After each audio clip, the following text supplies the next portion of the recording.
Have you ever started working on your restoration project and you think you spend all the money on all the new parts, then you're like, okay, let's get the nitty gritty of it, and then you take something out like the glass and realize it's so much worse, and then you don't know what to do?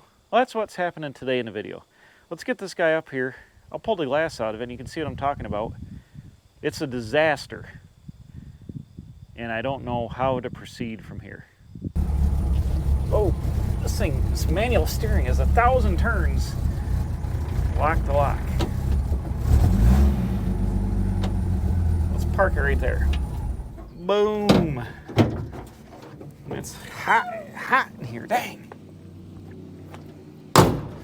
There we go. Why is the neighbor running the lawnmower? He mowed for like freaking 3 hours earlier. Now he's mowing again. Are you killing me? He's trying to work outside in the driveway, bro. Enough of the lawnmower. All right, if you haven't been following along, I haven't worked on this in a little while, but this is a C10 Chevy. Originally was a long box, fleet side, and it originally is medium red. It's been painted, poorly restored. It's got cab corners and floors and stuff put in it real bad. We got to fix all that. I'm going to shorten the frame, lower it, convert it to a step side. That's why it's got a blue step side box on it. And I'm cloning a step side C10 my dad had in the 80s. He had a 72 Hawaiian blue, frost beige on the bottom, 354 speed on the floor, slot mags lowered, louvered hood, louvered tailgate, and I'm cloning that truck. So I bought this one cheap because it was down the road and I could afford it, and we're going to turn it into a step side. So it's about ready to come apart. I want to get the frame sandblasted. I want to get the control arms, their trailing arms sandblasted. I've got all new suspension for it already. So it's got to come apart soon. We got to put some sheet metal in the cab, needed hood. I've got 2 replacement fenders. I got the box all straightened out. So we're almost ready to get on this thing. All right, we got to get the seat out of here, and looks like it bolts through the floor. It's only got half the bolts in the front. Bolts in the back look like they're 1/2 inch. Hopefully they'll come out working out in the driveway. Oh, there we go. Somebody put the seat in here. Obviously it's not, this truck doesn't have a blue interior. So I have a pair of buckets I scored in the junkyard that are like a medium blue, darkish blue that would match my Hawaiian blue interior. This seat's the lighter blue. And you can get covers for the benches and stuff, but they're like really expensive. I want to say like $400 or $500, and then you gotta pay somebody to put it on if you can't do it yourself, which I'm not a big interior guy. But so I'm not sure if I'm going to use this bench or use a bucket. It only had 3 bolts in it. Look at that. Somebody was lazy.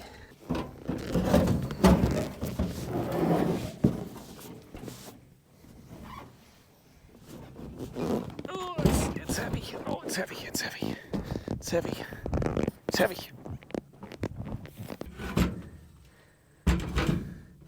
Look at that. Homemade speaker boxes with banged up old speakers. We probably don't need these anymore. Get rid of these guys. Don't need these. Boom. Bye. There we go. So here we got the fuel tank behind the cab. I don't know if this is the original one or replacement. It looks awful fancy, but it could be original tank. Got one little rusty spot right there. So it looks like the vent comes out of here, goes up into the cab, probably loops up in there, and then comes around and probably comes out the bottom of the truck, I'm gonna guess. This is the fuel line here. We're gonna take this out for safety for welding. Don't need a bomb in the truck while we're welding on it. I got the gas tank unbolted here, but holy shmoly, the thing's like almost full of gas. The sending unit didn't work. When I got the truck, I put some in it, but it was almost full. It's all I could do, so I got my jiggler here. This is a siphon. We do this and do that. You hear it rattling. I have to siphon all the gas out of this tank. I bet it's got at least 10 gallons in it, at least.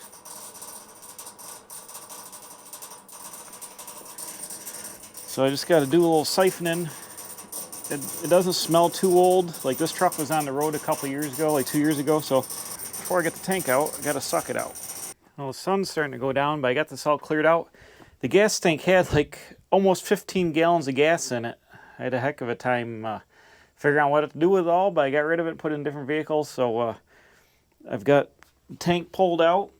Unfortunately, I found some rot behind the tank on the back of the cab. So now I got to fix that too. This is a little rougher than I thought it was going to be. But like I said, I think I've got floor pieces, this cab mount. I got all the sheet mount for it. Just I really didn't want to see all this rust. I didn't plan to have perforations back there. So hopefully this, I'll have to cut it here, make a new 90-degree piece, roll down. I have to cut the back of the cab because I think that's all bubbly.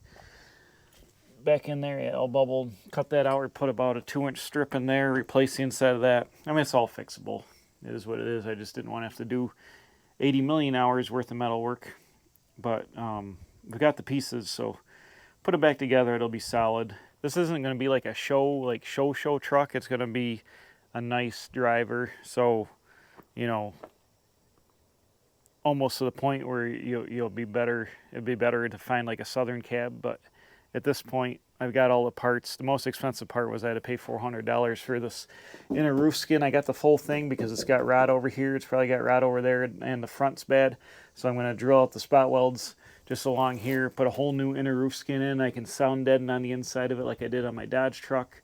We'll get all that. We'll put a new windshield in it because there's a crack in this one. It's got a scratch, pretty good scratch, and it's got like a 2-inch crack in it over there from a stone chip. I'll get a new rubber, paint all this. My dad's truck, the dash, he painted body color instead of black. Like I'm pretty sure all these trucks were black on a dash, but I'm not exactly sure. But I'm gonna paint that body color. I'm gonna paint under the cowl black. So you don't see body color through the vents there. I'll paint that black. I'm gonna paint the firewall. Everything under the hood's gonna be black, and then just body color up on the edge of the fenders. But I'm just gonna make it like a decent driver. But it'll look good on the outside. It'll be a clone of my dad's truck on the outside, but I want it also to be durable and easy. It's going to be all black underneath. I'll fluid film it underneath. But it's just about ready to strip out now. I got to move the Roadrunner out of the garage and get this in there. Okay, to finish out the C10 video, it's a couple days later. I'm back from the, the Truck Nationals at Carlisle. That was a complete freaking disaster, sideshow craziness. Want to see the video for that, you can go look on the channel. It's called I Was Thrown Out of the Truck Nationals for This, Taking My Trailer. That's a whole nother story. You're going to want to see it. So when we got thrown out, I used the opportunity to go buy some truck parts. We went over to CJ Pony Parts in Harrisburg, and I bought this core support from CPI at the show. It's a 69 to 72 or whatever core support. But I did buy at the CJ Pony Parts. I got some parts I need. I've got the running board brackets for the correct running boards, and I bought I found a right rear fender at Syracuse Nationals, aftermarket, brand new in the box. I ended up ponying up for the fender for this side, brand new in the box. It's down at the pole barn. I also bought a chrome front bumper from them. The reason I did this is because I really prefer to look for used original parts, but I've been looking and looking. It's hard to find stuff like chrome bumpers. If they're good shape, they're not going to be any cheaper than an aftermarket one. And since we left Carlisle on Saturday morning, got thrown out, we went over to the CJ Pony Parts, and I was able to pick everything up and save on the shipping costs, which on all these body panels for these vehicles is the freight, so it's a lot of money. So I ended up pulling the trigger and buying a brand new bumper. It's got a little bit of oil on it. It's pretty good quality. Looks, whoa, it's shiny. You know, it's not like show chrome, but it was $250, brand new chrome bumper for what I need. You know, obviously it's probably made in Taiwan or somewhere. As long as the chrome don't flake off, it's good. I got some new bumper mounts. It's good enough for what I'm doing. Brand new chrome bumper. So I'm going to oil that up a little bit and store that. And like I said, I got a driver's side fender that's down in the pole barn, brand new in the box. So now for this 85 step side, I have the correct 67 to 72 fenders, and I've got the brackets. All I got to do is order the running boards. The correct running boards are like $80 a piece, and then I'll have all the parts to convert this 85 box into a 67 to 72 box. you know, so not bad. I still need to order a plain tailgate because I'm going to louver this panel in here, and I don't want to ruin the original panel here. I'm going to sell this original condition tailgate, so I'm going to get an aftermarket one that's just got a plain inset, and I'll louver the inset in it. But I also forgot in the swap meet Friday before we got thrown out, I bought Blue Dot 41 to 48 Chevy taillights. The street rod item. If you guys are around street rods, you'll recognize them. 41 to 48 Chevy taillights. I got them with Blue Dots, brand new. I got the gaskets. But the reason I did that is my dad's truck, he had these sunken in under the tailgate here like this with Blue Dots in them. I forget exactly where, probably like that. So get rid of that and just run these in here. That's what my dad had. I got these for 45 bucks a piece with the gaskets. You know, brand new aftermarket, but new chrome, new Blue Dots, new glass. These are glass lenses, obviously, so they fit flush. You just cut the hole out and drill 2 holes here, and they'll go right in there into the tail pan for the box like that. So I'll have the correct taillights like my dad's truck. I also have the original round taillights that he took off in '83 that I thought about running just because they always look good on these trucks, and it's actually got the original color on them. Let me show you those here in the shop. Oh, the GTX is still here. I gotta figure out something to do with this, get it out of the way for now, because we're gonna wait on this for a little bit. Where are they? Here we go. So these are the original taillights off my dad's truck that he took off in 1983. I've had hanging up here. They got I think that's GM Frost Beige that he put on the bottom of the truck. I gotta get that color matched so I got the right color, but got the brackets in the taillights. So I was going to run these since they were off my dad's truck, but since I found the Blue Dot 41 to 48 lights, I'll probably put them on the back just so it matches his, but I do have the original lights there. I'm going to take the back window out before I do any cutting and grinding so it doesn't get full of grinding splatter. It's got to come out anyways. The windshield is most likely going to get replaced because it's got this big stone chip that's going to star out eventually, and it's got a big scratch in the wipers there. I'll probably just end up getting a new gasket. This one's pretty hard. Get a new gasket and get a new windshield. Okay, after struggling with this rubber, I decided to cut it. I looked up a new rear window gasket is only like 45 bucks or something. So I decided to cut the rubber and get the glass out this way because it was just fighting me, and it wasn't working out good. So this is actually tearing right on the edge. If the window doesn't fall out, you should just be able to rip this rubber right down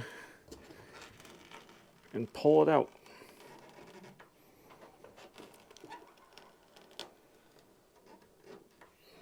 Now I should be able to just there we go, tip the glass out at the top. Take the rest of the rubber right with it. Boom, there we go. That's a lot better.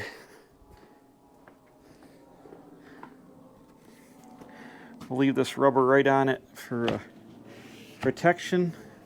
Yeah, this rubber is actually kind of hard now that I get it out here. So we'll just get a new window gasket, not a big deal. Got the medium red all the way around. The reason I'm taking this out, like I said, is the welding splatter, but also I want to get a good paint job, so now I can just scuff this all the way around and have it be all, when I change this to Hawaiian blue, it'll have all the Hawaiian blue on there. We actually need to weld up here to replace this inner structure piece here, so there would be some welding near it anyways, but it's always best for a decent, good paint job instead of painting around the rubber. Take the window out. So you can see the, the paint line here. When you can see the paint line here when they repainted it, but that's the original medium red. Here they didn't scuff it very good, and the paint's peeling off. Poor preparation. But we'll get this all sanded down here and feather this out, sand all this off. You see this isn't even adhered back there. We'll strip all this down and then scuff all this with Scotch-Brite around here and put new Hawaiian blue on that and get it all the way around. Okay, I cut the gasket on the windshield. She's awful crunchy. The windshield. Oh, got rust everywhere. Let's try to get this out of here without breaking it. Oh no. Oh no, it doesn't look good. Ah! Windshield, got it. Boom. Doesn't look good, bro. Oh, hasta míos. Not good. Oh no. Oh no. Oh, a razor blade. Yikes. So I got. Oh no, that's all. Dang, that's real bad. This is real bad. Oh no. Oh no.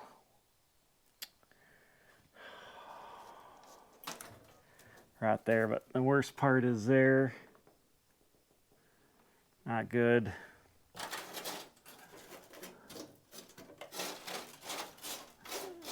Oh boy, not good at all. We go on the interwebs and see if they make any of this metal, because that's going to really impact what I want to do with this cab if I got to do all that other work, but it's completely rotted in the roof and stuff. That would be money ahead to buy a different cab, time and energy wise. Man, it's rough. Sometimes you don't know what you're getting into once you get into stuff like this. This is a absolute disaster. Absolute disaster. I'm glad I'm not on a ship out in the ocean, because I would be going nowhere. The wind is right out of my sails. Dang it! This cab is shot. This rust down here, the dash, this lower structure. Up here, got a hole in this A-pillar. This panel's all shot. Got rust around here real bad. Over here, let's look. Surface rust missing down here, whole thin spots here, rough here, kind of thin there. This upper piece is shot. Now, they do make these panels. This A-pillar, the outside of it is $550. This panel's like $100. This panel here, which includes this upper lip here, this piece welds on, but this lower piece, that's $220. That doesn't fix the top of the dash, which you gotta, I think is welded, pinch welded here, and it's rotted really bad there. All that on top of this cab that's already been poorly fixed with rocker panels and cab corners, and when I took the interior out, is rotted back there. You can see the bottom of it's all rotted. I already knew about the floors and the cab mounts. It's all rotted in here, which I have this panel. I've actually bought all the sheet metal, and I wish I hadn't before I took the glass out, because with this here, and then actually also these pieces over the doors, which are about $90. This one I see has got one pinhole. On the other side, it's all full holes in here. So this cab is really pretty rough. Now I'm questioning my whole thing here. Like, I was just at the Truck Nationals, and the guys from Arizona, they have parts for these there. I wish I'd looked at what a stripped out cab costs, but I'm really questioning. I don't think it's worth fixing this cab on this truck with the amount of damage that was in the bottom, and now all the damage in here. Like, it's really pretty bad, in hard to fix areas. Like, even if I had to make all this by hand, this is pretty hard to make. And there's a lot of rust in here. I probably should send this off and get it sandblasted to do it the right way, which is going to cost even more money. I would be way better off looking for a Southern cab. But at this point, then I'm changing the cab, I'm changing the hood, the fenders, I'm fixing the doors, changing the box. There's another truck locally that's a short box, fleet side, from North Carolina. The kid's got, it's like this, the glass is out of it, there's no engine, but the frame is already a short box frame. It's been new control arm bushings and ball joints and stuff. It's a 72 frame with disc brakes, already put on it, all that stuff new. The cab needs just rocker panels and cab corners a little bit, but it looks good. The glass is out of it, and it looks good in the pictures anyways, around where the glass goes. The floorboards aren't rotted out at all here. There's some surface rust, but being a North Carolina truck, there's no heavy rot like that. It's like 3,800. He's down from 5,000, 3,800. And there's miscellaneous sheet metal comes with it, hood, fenders, tailgate. The box has been tubbed. It's kind of rough. These short boxes are worth a lot of money, but that one looks rough. So I'm just trying to figure if this is something you do when you restore a vehicle. You get into it and it's not what you thought it was, or it's worse than you thought it was, and then you're like, what's the best trade-off, time versus money versus getting overpriced on your project? And we talked about this with the GTX project too a little bit. Literally at the Truck Nationals, I just spent like another $800 in parts on this truck. A bumper, a fender, a core support, no, a hood, no, like almost $2,000. No, I'm sorry. 8, that's 1,000. 1,200. I spent $1,200 in parts on this truck over the weekend at the Truck Nationals. So I'm into this thing heavy for parts. I have just about every single part I need it, but there's a ton of labor I haven't paid for yet. The frame needs to be sandblasted. That's in prime. That's probably $1,200 plus the control arm. We'll say $1,200 to $1,500 for the chassis. Then I got to rebuild the front suspension. That's like $300 or $400 for bushings and stuff. Or I might buy new control arms. That's almost $500. So let's say $2,000 in the chassis to get the chassis where we can start reassembling it. So if this kid's got a complete truck that's way more solid, that's already got a restored chassis for $3,800, you know, if I can buy it for $3,500 and use the cab and the frame, and then use the basically do what I did with the Dodge, like build the best truck out of multiple trucks I have, it might be the thing to do money-wise versus time-wise. Like I spend more money up front, but I get a cab that doesn't need every single panel. This cab's pretty much junk. Or at what point do I realize I got into something and I made a mistake and it's not what I thought it was, and do I cut the losses? You know, is this a parts truck for another one that I could pick up in the future and build? Like the grill is cherry. I've got brand new fenders. I got the mint step side box. I can put that in my pole barn on the rack and save that. I can save the doors, the new rear fenders, all the sheet metal that I bought for patching it, you know. I've got the suspension kit all brand new in the box. Do I just stockpile it all, stack it up on the thing, and then do I part this out? Do I sell the engine, transmission, and frame or whatever, and just sell the rusty sheet metal for what I can get for it, for just like cheap replacement parts like the fenders and the hood? Do I sell that stuff and the long box frame, or I don't know. You got to say, like, you spent so much money. Well, it's a couple days later here. I haven't really decided what to do yet, but I can assure you the truck has not got any better sitting out here, and it's been raining every day. So it's been getting rained in with no windows. Great, but this rust is horrendous. Horrendous.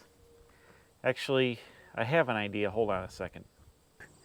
Okay, here's what I came up with to solve the problem. I bought another truck.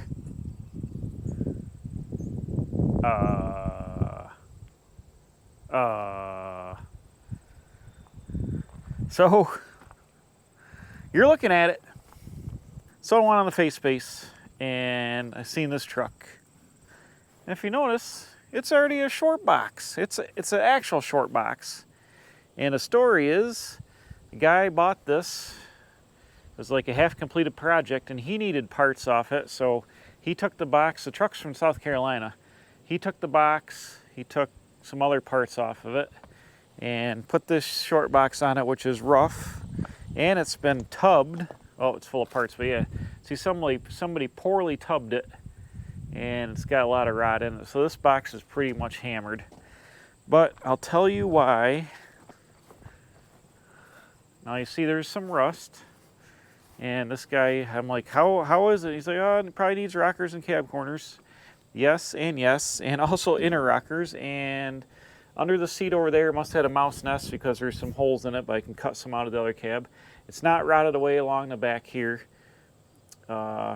It's virgin. It hasn't been repaired at all. This is all factory sheet metal. Obviously, you can see it was this green color originally. And I said, how is it around the window frames? Because that's what I'm really concerned about, you know.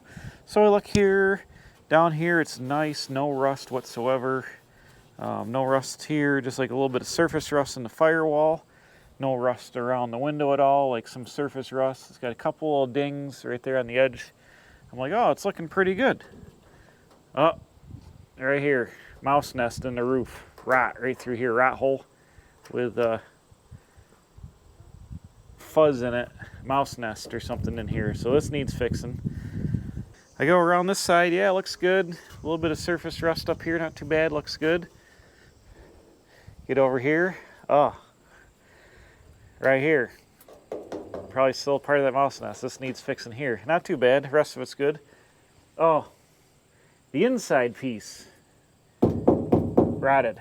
Now I have this whole panel here, you see here.